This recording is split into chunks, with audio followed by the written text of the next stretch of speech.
When did you attend the YMCA? Well, it wasn't until after I got married in 1948 that Joe was so involved my husband was so involved in the YMCA that was when I started going, yeah. Because we lived just opposite the YMCA in the market. And how old were you then? 20. It was a happy place and it was busy and it was somewhere where you could just go, and relax and meet your friends. And because all our friends did go to the YMCA, yeah. And what role did Joe take? He spent a lot of time, most of his time in the YMCA because he played table tennis, cricket. He was captain of the cricket team for a long time, and of course he did rent his shop from the YMCA. Oh, I mean, if there was a piano, he played the piano wherever we went. And we just joined in everything, And most nights there was something on, and then two friends who were very good dancers started dancing lessons, and so a few times, we used to go and they used to try and teach us all how to dance. I mean, Joe was a good table tennis player, and he liked any kind of sport, but at night time billiards and but he did table tennis, really, he did play, and cricket.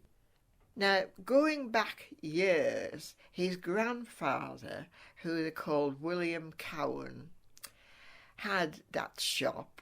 He was married, of course, with 4 daughters, and they used to knit socks and sell socks in the shop and sell wool. But after that it was rented to Mr. and Mrs. Graham as a sweet shop, and then when they retired, his father bought the shop for Joe.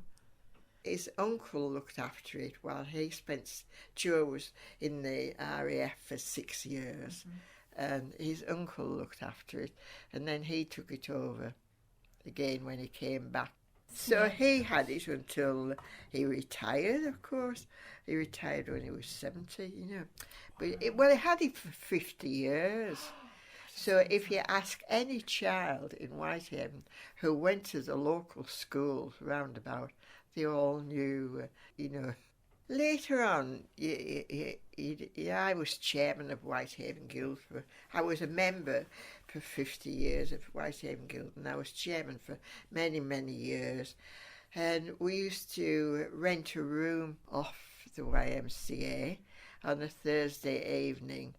And I mean, we rented that for years, because we wanted a room in town, and rooms were difficult to get then. It kept a group of us together. We all really enjoyed ourselves, yeah. Oh, One night a week, yeah. What do you think would have happened if you hadn't gone to the YMCA? Well, I don't know, because, that's where all our friends used to meet, because in those days, I mean, there was the picture houses, the films, and, hung about, I suppose, And who did you go with?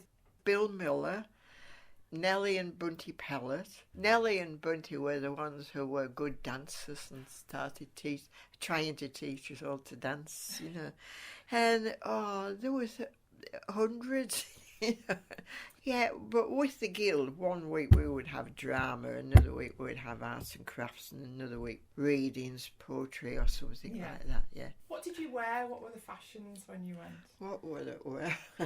A skirt and a twin set, I should think, a jumper. Yeah, you didn't wear, I can't remember wearing trousers in those days, not like these days. If we were having anything to eat, we would take it in.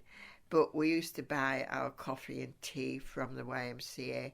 What sort of music did you listen to? Oh, the old-fashioned Victor Sylvester, Joe Loss, and on records, What did the building look like to you?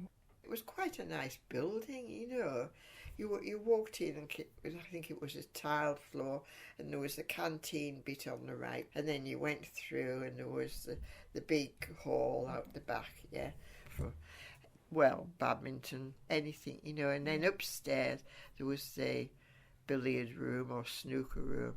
Well, when Mr. and Mrs. Hetherington were the caretakers, they were there for years and years, as far as I can. And everybody called him Pop Hetherington. And that, he did have a beautiful garden out the back, yeah. A long garden, you know. Do you think the YMCA influenced you in any way?